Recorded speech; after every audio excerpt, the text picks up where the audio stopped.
बिस्मिल्लाहिर्रहमानिर्रहीम। अस्सलाम वालेकुम। आज का हमारा वीडियो लेक्चर निहायत ही अहम है। अगर आप इंग्लिश को ठीक तरह से समझना चाहते हैं और बोलना चाहते हैं या अपना मैसेज कोई भी कन्वे करना चाहते हैं ठीक तरह से, तो आपको टेंसेस आपके लिए निहायत ज़रूरी हैं। टेंसेस के बारे में जानना और उनको समझना। अगर आपको टेंस नहीं आते ठीक तरह से तो आप ना ही इंग्लिश को ठीक तरह से समझ पाएंगे और ना ही बोल पाएंगे। तो आज हम टेंस के बारे में जो है बेसिक इन्फॉर्मेशन देंगे इस वीडियो लेक्चर में आपको, तो तवज्जो से देखिएगा। और अगर आपको ये बेसिक चीज़ें समझ आ गई तो आगे टेंसेस पढ़ने में आपको कोई परेशानी नहीं होगी इंशाल्लाह। तो स्टार्ट करते हैं सबसे पहले टेंस के बारे में। तो टेंस जो है एक लैटिन वर्ड है टेम्पस, उससे जो हासिल किया गया है, जिसका मतलब होता है टाइम। यहाँ पे डेफिनेशन लिखी हुई है, आप देख सकते हैं। The word tense is derived from a Latin word tempus which means time. तो यहाँ पे हम उर्दू में इसके ट्रांसलेशन लिख लेते हैं। लफ्ज़ जो टेंस है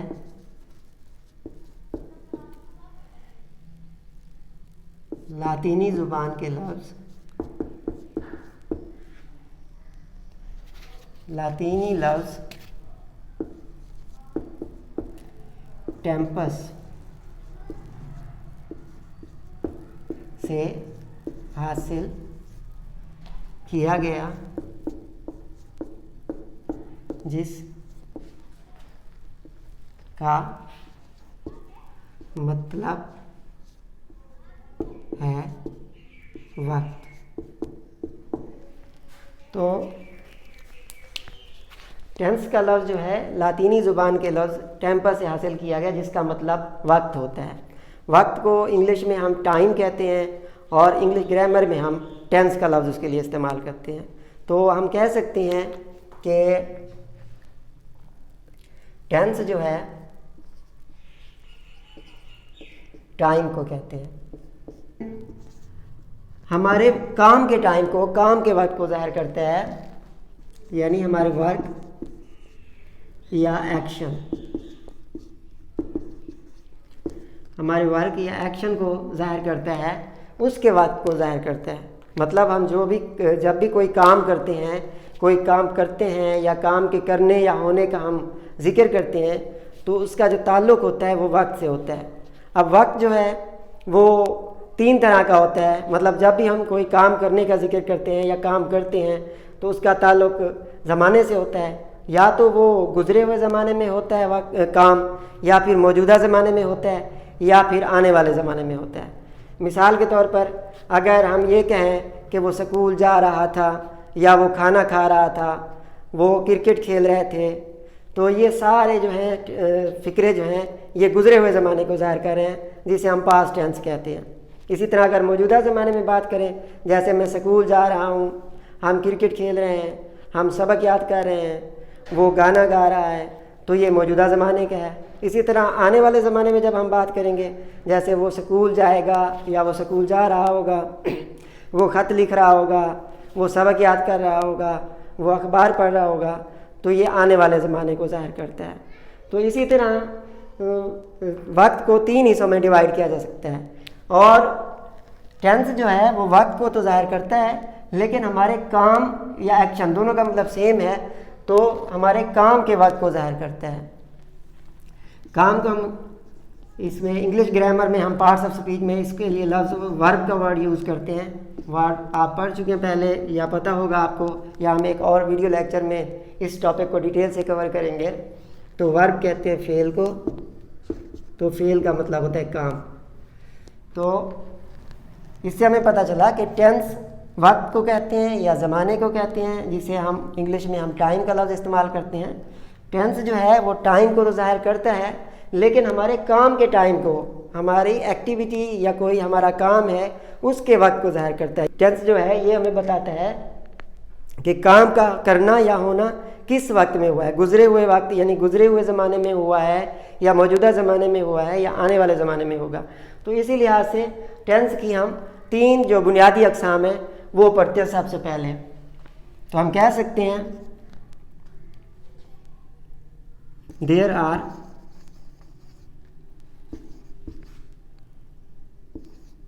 3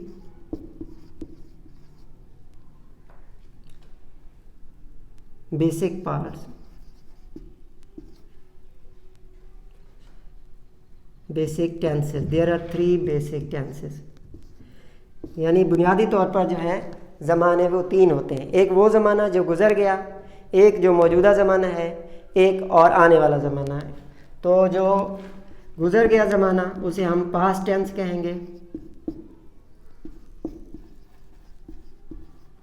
और जो ज़माना चल रहा है, जो मौजूदा ज़माना जिसे हम कहते हैं प्रेजेंट टेंस।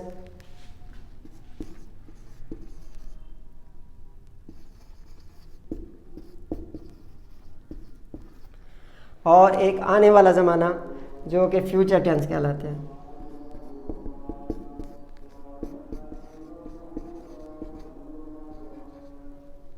सॉरी,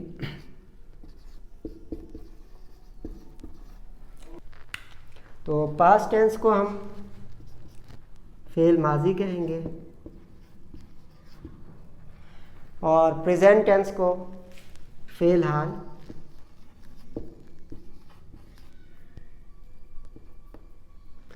और पास्ट टेंस को, फ्यूचर टेंस को फेल मुस्तकबिल। तो फेल माजी मतलब गुजरा हुआ ज़माना,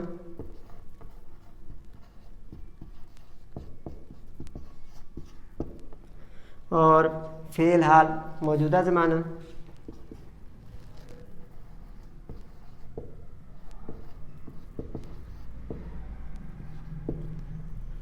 और फेल मुस्तकबिल आने वाला ज़माना।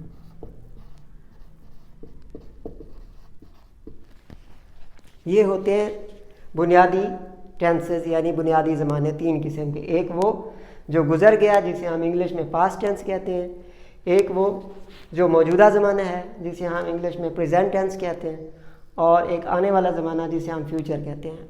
पास्ट टेंस के हवाले से अगर कोई एग्जांपल्स मतलब बयान करते हैं, हम एग्जांपल्स की बात करते हैं, तो कुछ एग्जांपल्स लिख लेते हैं इनकी।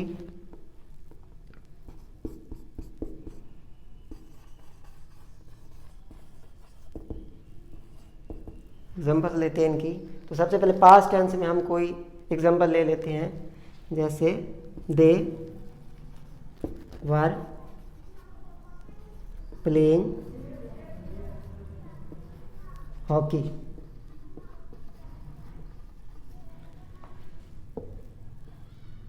वो हॉकी खेल रहे थे। तो ये है पास्ट टेंस का, वो हॉकी खेल रहे थे। ये सब्जेक्ट है, प्रोनाउन यहाँ पे दे, और वर्ब जो है हमारे पास हेल्पिंग वर्ब है, और ये जाहिर कर रहा है कि गुजरे हुए ज़माने का है ये फ़िक्रा। इसी तरह प्लेइंग वर्ब है हमारे पास, मेन वर्ब आईएनजी वाली फॉर्म में है क्योंकि कंटिन्यूस में ये फ़िक्रा, पास्ट कंटिन्यूस में। तो और हॉकी जो है ये हमारे पास ऑब्जेक्ट है, वो हॉकी खेल रहे थे। तो ये जो है गुजरे हुए ज़माने को ज़ाहिर कर रहा है। इसी तरह अगर इसी को हम मौजूदा ज़माने में ट्रांसलेट करें इंग्लिश में, तो ये बनेगा दे आर प्लेइंग हॉकी। तो ये आ गया प्रेजेंट टेंस में। इसका तर्जुमा करेंगे, वो हॉकी खेल रहे हैं। इसमें जो हेल्पिंग वर्ब हमारे पास आर है, ये जाहिर कर रहा है कि ये मौजूदा ज़माने का फ़िक्र है, और वर जो है ये गुजरे हुए ज़माने को जाहिर कर रहा है। इसी तरह इस लिहाज से हम कह सकते हैं कि हर ज़माने की जो होती हैं वो 4 हालतें होती हैं, यानी ईच टेंस हैज़ 4 स्टेट्स। हर ज़माना जो है काम की हालत को बयान करने के लिए उसकी 4 हालतें होती हैं, जो हमें बताती हैं कि काम मुकम्मल है, नामुकम्मल है, जारी है या कितना हुआ है। तो उसमें से जो फर्स्ट नंबर पे है हमारे पास वो है इंडेफिनिट।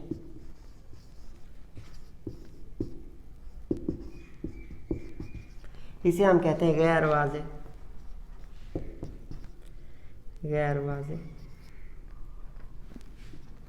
ये हालत हमें बताती है कि काम हुआ है, यानी काम के करने या होने को ज़ाहिर करती है, लेकिन ये पता नहीं चलता कि काम मुकम्मल है या नामुकम्मल। इसीलिए इसे हम गैर वाज़े या गैर हतमी भी इसका तर्जुमा कर सकते हैं, गैर वाज़े भी कर सकते हैं और गैर यकीनी भी।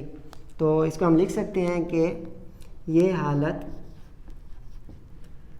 काम के करने या होने को ज़ाहिर करती है, लेकिन ये मालूम नहीं होता कि काम मुकम्मल है या जारी है। तो इंडेफिनिट का मतलब जैसे मैंने आपको कहा गैर वाज़े, तो ये हालत हमें बताती है काम के करने या होने को तो ज़ाहिर करती है, लेकिन हमें ये वाज़े पता नहीं चलता कि काम मुकम्मल हुआ है या जारी है या कितना हुआ है। इसी तरह सेकंड नंबर पे जो है वो है हमारे पास कंटिन्यूस।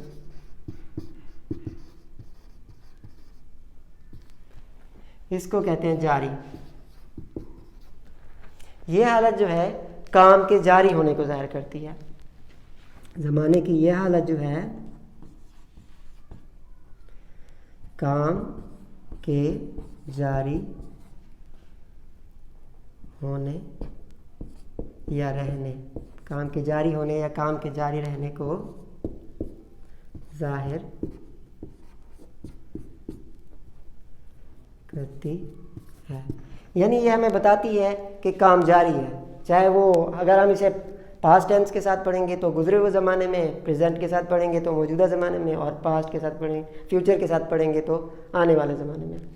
तो इसी तरह नंबर 3 पे हमारे पास है परफेक्ट, जो ज़माने की तीसरी हालत है उसे हम परफेक्ट कहते हैं, जिसका मतलब होता है मुकम्मल। ये हालत जो है हमें काम के मुकम्मल होने के बारे में बताती है, चाहे वो मौजूदा ज़माने में हो, चाहे गुजरे हुए ज़माने में, चाहे आने वाले ज़माने में। ये हालत हमें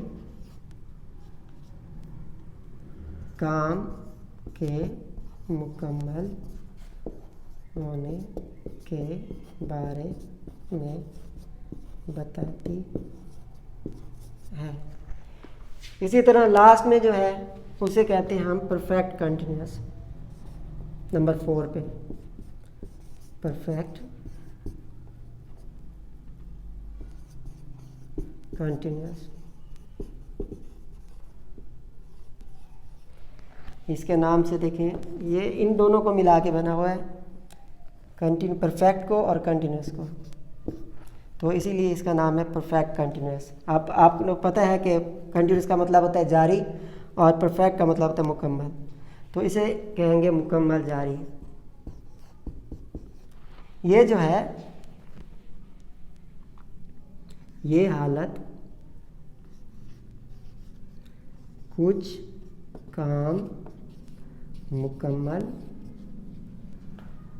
और बाकी काम जारी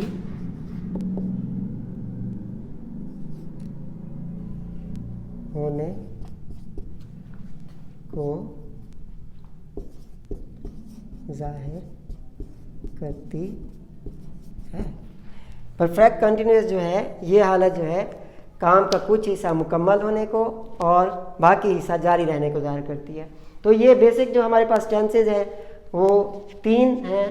एक पास्ट टेंस हमने पढ़ा है, एक जो है हमारे पास प्रेजेंट टेंस है जिसे हम फ़ेल हाल कहते हैं, पास्ट टेंस को फ़ेल माजी यानी गुजरा हुआ ज़माना, और प्रेजेंट टेंस को फ़ेल हाल मौजूदा ज़माना, और फ्यूचर टेंस को फ़ेल मुस्तकबिल यानी आने वाला ज़माना। इसकी एग्जांपल्स हमने ली थी, तो सबसे पहले पास्ट में थी, दे वर प्लेइंग हॉकी, वो हॉकी खेल रहे थे, तो ये पास्ट टेंस को ज़ाहिर करती है। ये हेल्पिंग वर्ब जो वर है इससे हमें पता चलता है कि ये सेंटेंस जो है ये गुजरे हुए ज़माने का है।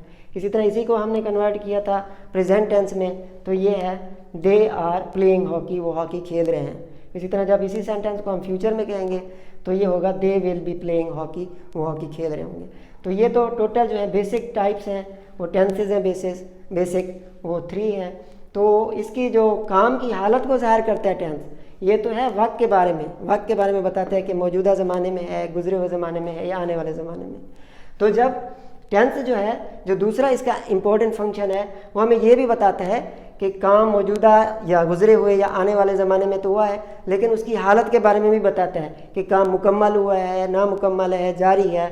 तो इसी हिसाब से फिर इसको टेंस को मज़ीद, हर टेंस को 4 इसकी हालतें बयान की गई हैं, 4 हालतों में उसको तकसीम किया गया है। तो नंबर 1 पे हमने पढ़ा इनडेफिनेट हालत, जिसे हम गैर वाज़े हालत कहते हैं। इससे हमें ये पता चलता है कि काम हुआ है, यानी काम के करने या होने के बारे में पता चलता है, लेकिन ये वाज़े तौर पर हमें पता नहीं चलता कि काम मुकम्मल हुआ है या जारी हुआ है, इसीलिए इसे इनडेफिनेट कहते हैं।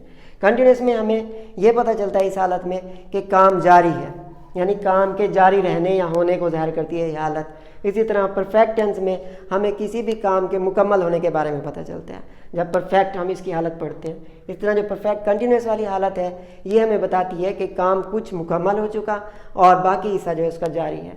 इसी लिहाज से हम इन टेंसेस को इन ब्रांचेस के साथ या इन स्टेट्स के साथ पढ़ेंगे तो ये टोटल जो टेंसेस होते हैं ये 12 अंक बन जाते हैं। तो तरतीब के साथ जब हम इन्हें पढ़ेंगे तो मिसाल के तौर पर जैसे हम पास्ट को पढ़ेंगे, तो पास्ट को अगर इन पहले चारों के साथ पढ़ें तो बन जाएगा पास्ट, सबसे पहले इसके साथ पढ़ेंगे तो ये बनेगा पास्ट इंडेफिनिट टेंस। फिर दूसरी हालत के साथ पढ़ेंगे तो ये बनेगा पास्ट कंटिन्यूस टेंस।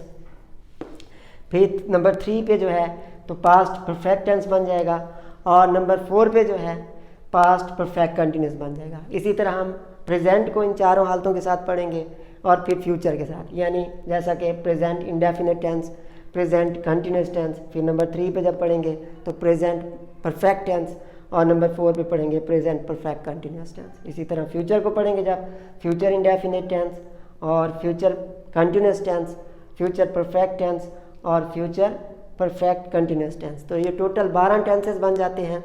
तो टेंसेस को अच्छी तरह समझने के लिए, आगे मज़ीद पढ़ने के लिए, ये बेसिक चीज़ें जो थीं ये जानना आपके लिए बहुत ज़रूरी था। तो नेक्स्ट जो हम वीडियो लेक्चर बनाएंगे उसमें हम तरतीब के साथ इनको पढ़ेंगे, इन सब को, मतलब 12 ब्रांचेस जो हैं इनमें हम इनकी उर्दू में पहचान भी पढ़ेंगे, अफर्मेटिव सेंटेंसेस भी बनाने का तरीका सीखेंगे, नेगेटिव सेंटेंसेस बनाने का तरीका भी, और इंट्रोगेटिव सेंटेंसेस बनाने का तरीका भी सीखेंगे। आई होप ये चीज़ें जो आपको समझ आई होंगी और आप बुनियादी बातें आपको पता चल चुकी हैं। मज़ीद आगे टेंसेस पढ़ने में या सीखने में आपको कोई प्रॉब्लम नहीं होगी। Thank you for watching this video.